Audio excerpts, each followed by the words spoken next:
Hello, Mr. Danner's classes. Today I'm going to give you an overview of our second day of the unit that we started earlier in the week. So just know that there's some potentially contentious and controversial stuff in this video. So I'll warn you before I show some of the images that may be controversial, but just know that if it's something that's going to be difficult for you to look at or talk about, feel free to skip past and just let me know. So I'm just going to go ahead and get started, and if there's any questions or concerns, you can always email me or text me or anything that you need. Look up that contact info on the website or on Google Classroom. So day 2 of the unit, I have a bell ringer posted on Google Classroom. It's asking you to think about what you think a counter protest might be. So if you could just go ahead and post that. Remember, everything that I assign is going to go into that classwork grade for the unit. So just completing stuff, putting your best effort into something is going to help that classwork grade. So make sure you're getting that done so I can mark you off for completing it. So there, just check on Google Classroom for that bell ringer. And moving on. So again, this is the first unit. The unit question, this is what you're going to be answering at the end of the unit.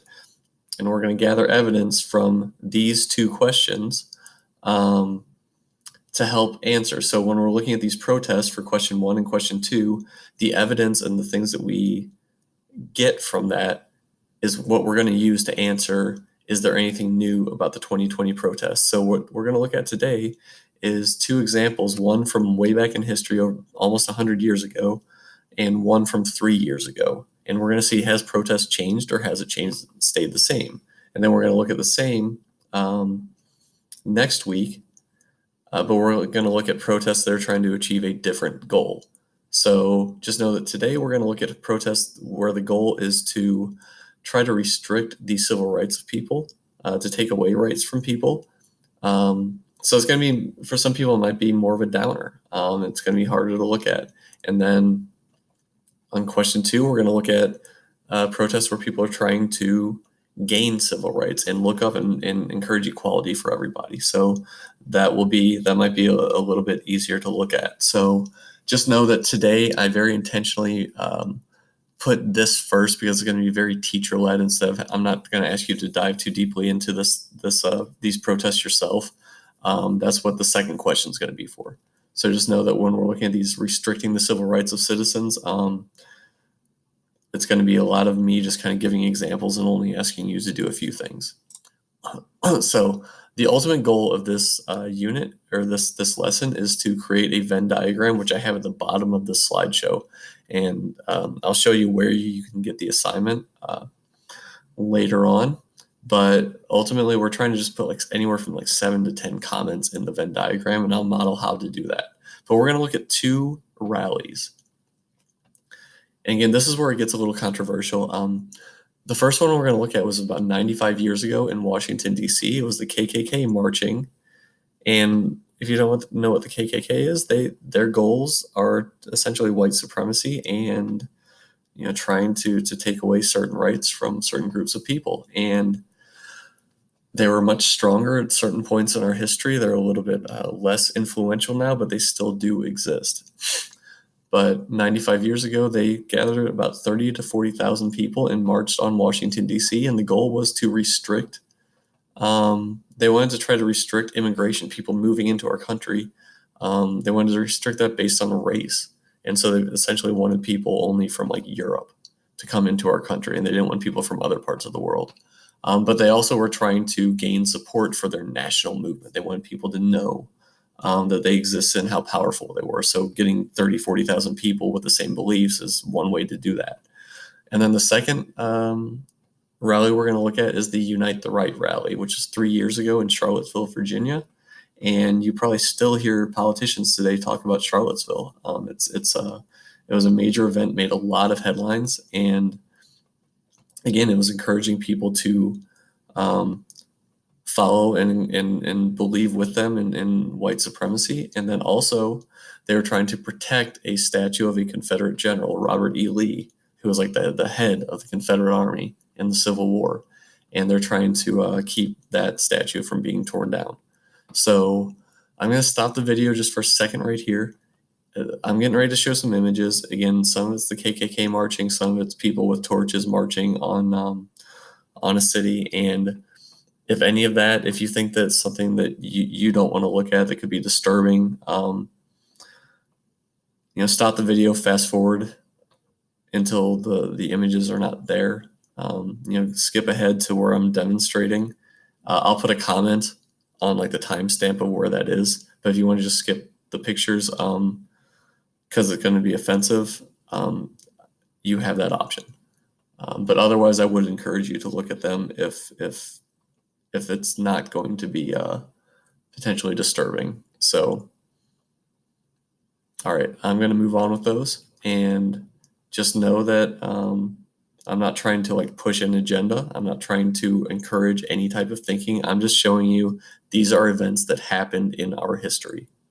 That's the purpose of this, is to show you events that happened, and then we'll look at opposite events that were very pro civil rights next week, and there will be a few more of those events to look at. So the first image is of that KKK parade, again, August 8th, 1925.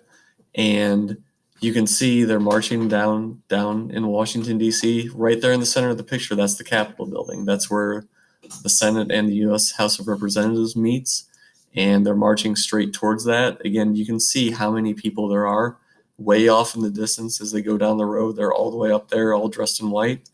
And, this is, again, 30, 40,000 people marching on Washington.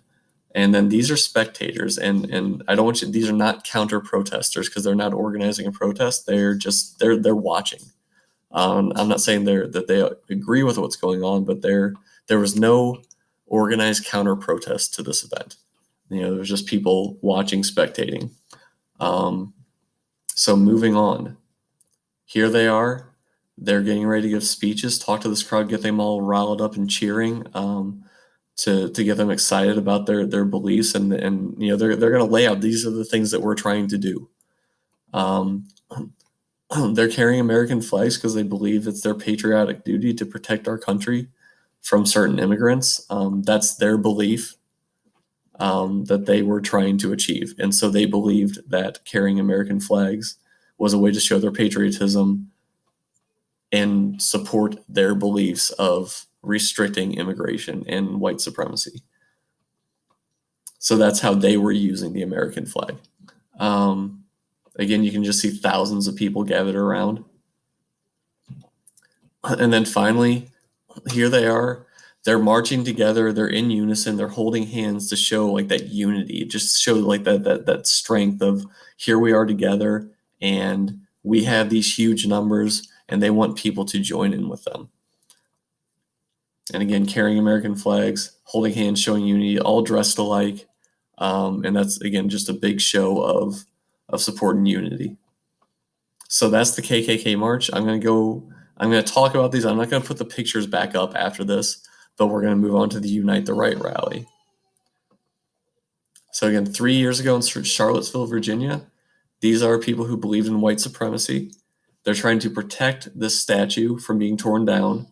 You've probably seen in the news that things like that are happening still. Statues of Confederate generals are being torn down.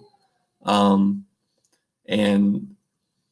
some people are protesting against that, trying to keep that from happening. And this was one of those instances. And they were also trying to show a big show of power of like how many people believe what they believe. One thing I want to point out in this picture is they're all gathered around the statue. There's a counter protest. These are the people who are just against the white supremacists. So they're the ones you can barely see them. They're the ones not holding torches right up against the statue. And they're just trying to essentially keep them from gathering strongly around the statue. But obviously that did not happen. But there is a set of counter protesters in the middle of all this. Here they are marching down the street. Again, this is a big unified march of white supremacists trying to show how strong and unified they are. They're not carrying American flags. That's a Confederate flag. Trying to show, in the South, that's a big symbol of what they're trying to. And what they're trying to portray. But also I want to point out the counter protest above here. Diversity makes us stronger. So that was very intentionally put up on their route to show that people, not everyone in the city believes in white supremacy. So this is a counter protest against the people who are marching. And then again, this is an organized counter protest. People who are anti-white supremacy, anti-KKK, anti-Nazi, anti-fascism. They're really trying to show these are the things that, if you're going to protest, have this white supremacist march, we're going to be here too in numbers, trying to balance that out, trying to counter protest. And unfortunately, this event turned quite violent. I'm not going to get into those details because we're just looking at how things happened or how these protests were organized.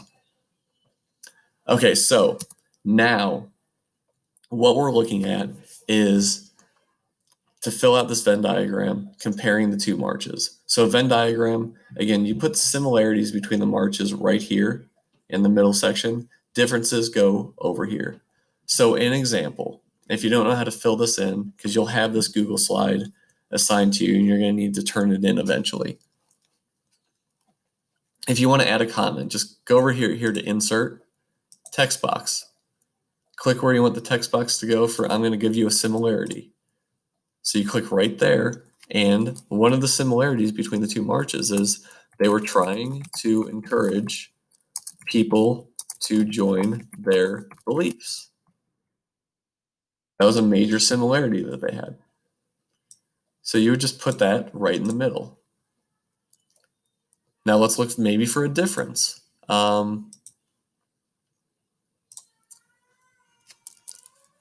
So in the KKK march, they were all together wearing white robes and hoods. They were wearing the same thing. That was a major display for them of unity. Whereas in the Unite the Right, there was no common dress. You didn't see any robes and hoods. It was kind of people showing their faces, showing kind of proud, just who they were. And I'll give you one more example, and then it's really going to be on you guys from there to find some more similarities and differences. But you can use these in your assignment. So another example of a difference is in the KKK march, there was no counter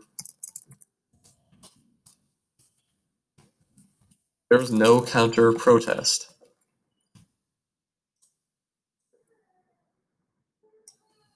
There weren't people out there protesting against that KKK march. People spoke out against it. The president spoke out against it, even though he didn't always hold those beliefs. But at that moment, he spoke out against the protest. His name was Calvin Coolidge. And the Unite the Right rally, there was a strong counter protest throughout the whole event. So for every white supremacist, there was somebody out there fighting against them. And like I said, it ended up turning violent because the beliefs on both sides were so strong. And it was an unfortunate set of incidents. So there's just a couple things. And what I'm going to ask you to do is just go back through these pictures. Look for like the signs of how did they show unity? I mean, you can look at like the marching, put something about the marching together and holding hands, like as a show of unity, because they both showed unity. You can put that in the center. Give some differences, because again, we're looking at something from 100 years ago and something more recent from 3 years ago. And you're going to want to know, you're going to look at these protests over time. And then next week, we're going to look back at like the current protests and say, is there anything different? Is there anything the same? Is there anything new about these protests, or are they more of the same? So the last couple things I'll point you to, and then I'll be done with this video, is if you make sure you go to classwork. Make sure you go to Unit 1 2020 protests. And 2 things I'm going to ask you to do. Click on the Google slide. You'll have your own copy. It'll have your name on it.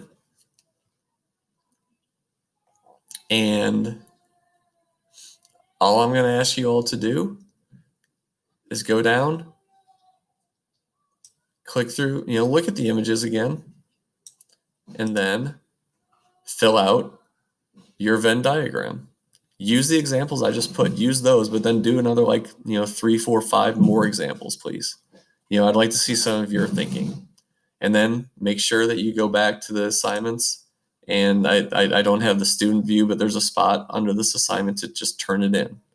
Click turn in, make sure I have it turned in from you. And then one last thing, think of this like an exit slip, is click on here onto Jamboard.